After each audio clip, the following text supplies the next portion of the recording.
Okay, from our previous videos, we have shown you the detail has been discussed. The detail of spark ignition engine has been discussed. So as we can see, that the spark ignition engine actually have four stroke, and then in this slide, we will show you how can we use our air standard assumption to simplify the actual four-stroke spark ignition engine to the ideal Otto cycle. Okay, now let me see. In this figure, we have actual four-stroke spark ignition engine and ideal Otto cycle. So when we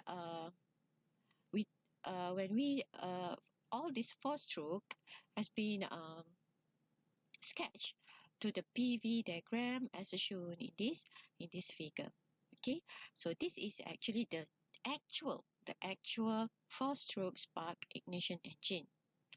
And then while this one is how we simplify the diagram of the actual case to the ideal Otto cycle.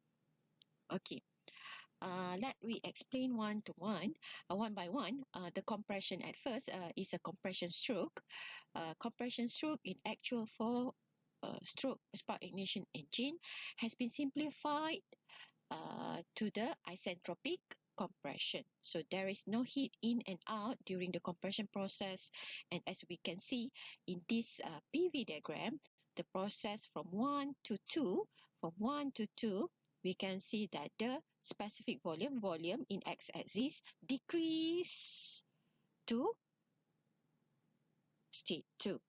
So from 1 to 2 is compression process, and it is isentropic, no heat in, no heat out, it's just the compression process. And then number 2, we look at the power stroke or expansion stroke in actual process has been simplified by heat addition process. So in this heat addition process 2 to 3, the volume remain the same. There is no changes in volume. Okay, there is no changes in volume, unlike the power stroke in actual case.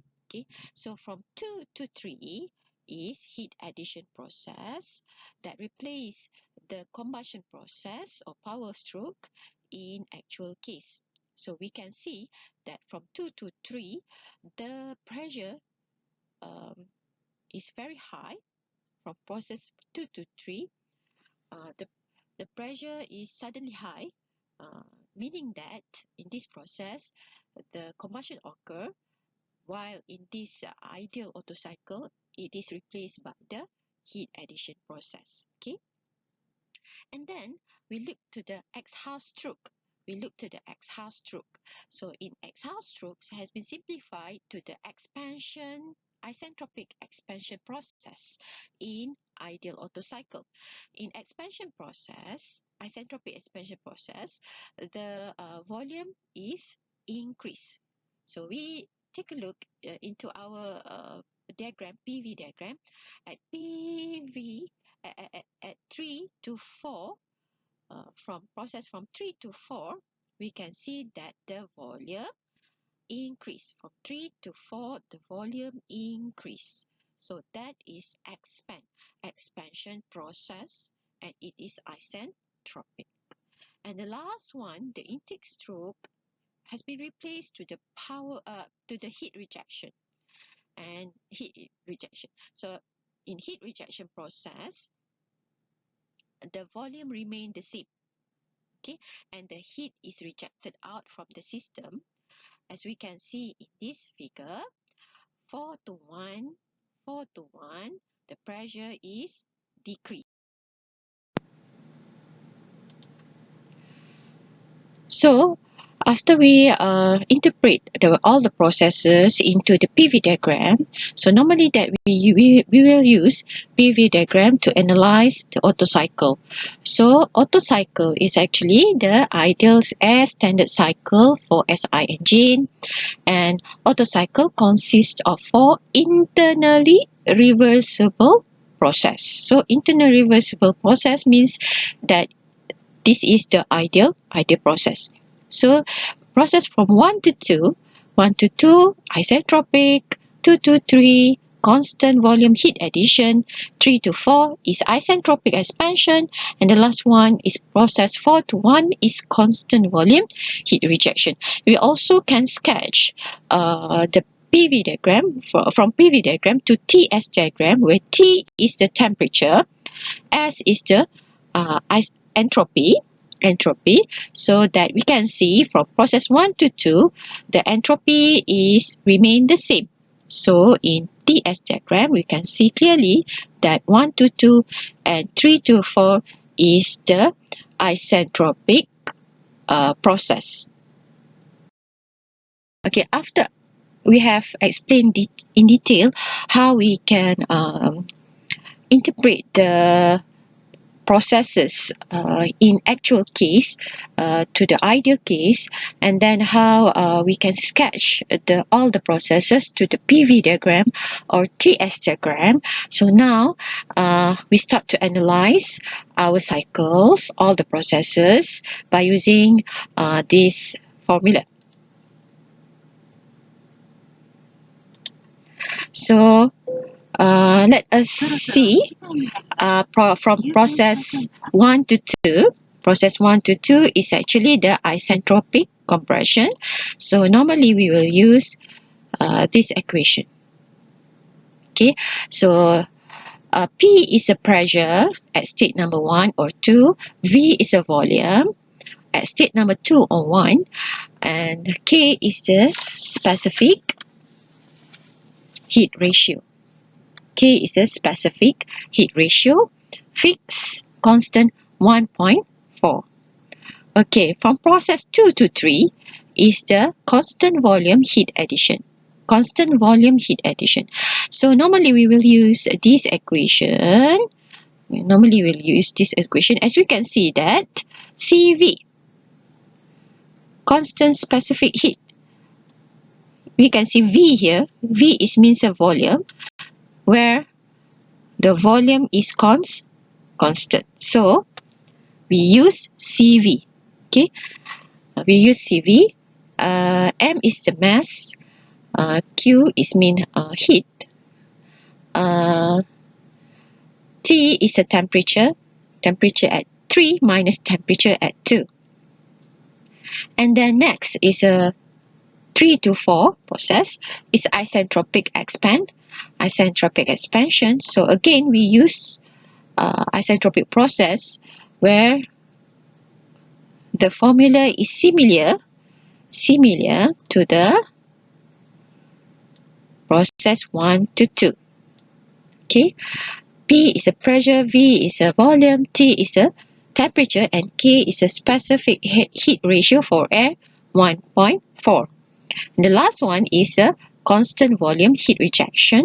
So constant volume, so we will use CV. Okay, CV, where V means a constant volume, and heat rejection we also use similar equation with the process 2 to 3. Okay, but the temperature is from 4 to 1. 4 to 1, where the heat rejection occur. M is okay. In ideal Otto cycle, there is no work involved during the two heat transfer processes, since both take place at a constant volume.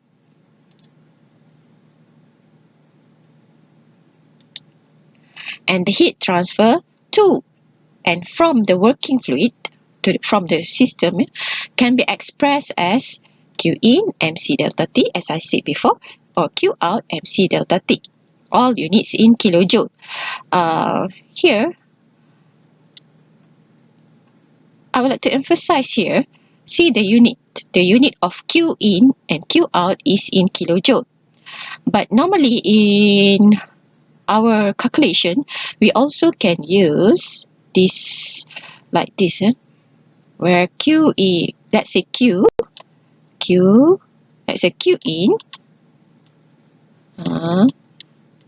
equal MC V delta T. V delta T here can also be Q in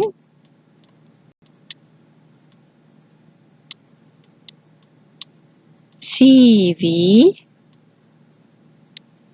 delta T. Delta T here means that since it's Q in, so T3 minus T2. So look at here, the unit here is kilojoule. Okay, kilojoule.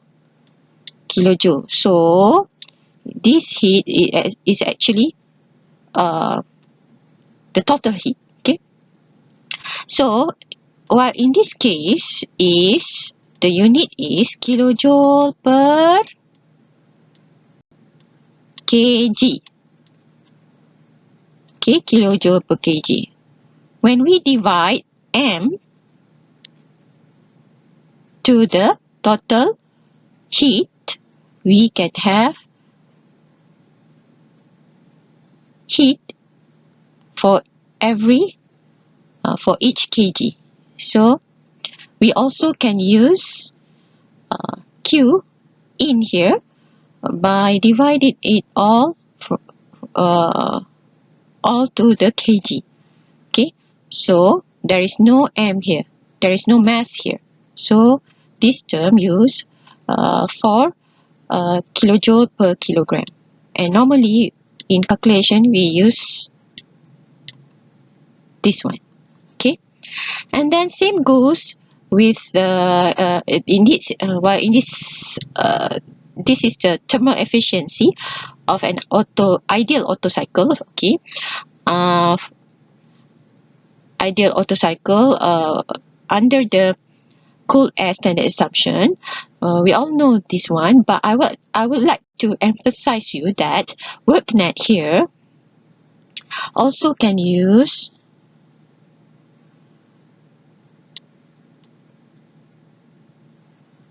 small work net, which means that this is kilojoule per kilogram. Okay, so this, if you see the small W, it means that kilojoule per kilogram all has been divided to their mass. And then also Q here, as I previously explained here. Also, we can use this one. Another one that we will use it frequently is volume. Okay, volume. This is the unit is meter cubic. So we also use the specific volume. We call it a specific volume, where the unit is meter cubic per kg. This one we call it as a specific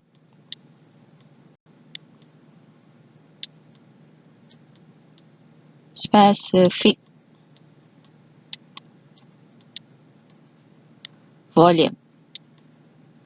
So both can be used in our calculation. Okay, so please beware the unit used, and Q, either is a big Q or small Q, so that you can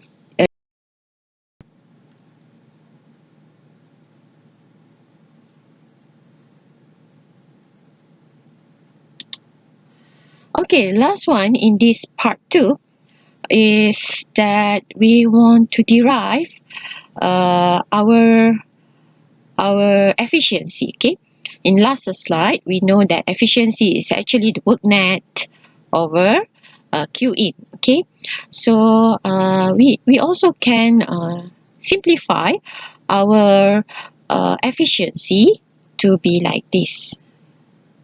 We also can use this one.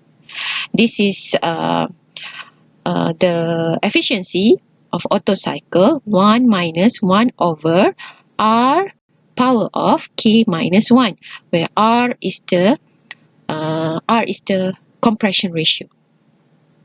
So now here that we just read, the heat supplied to the working fluid during constant volume heating combustion is Q in is equal CV T3 minus T2.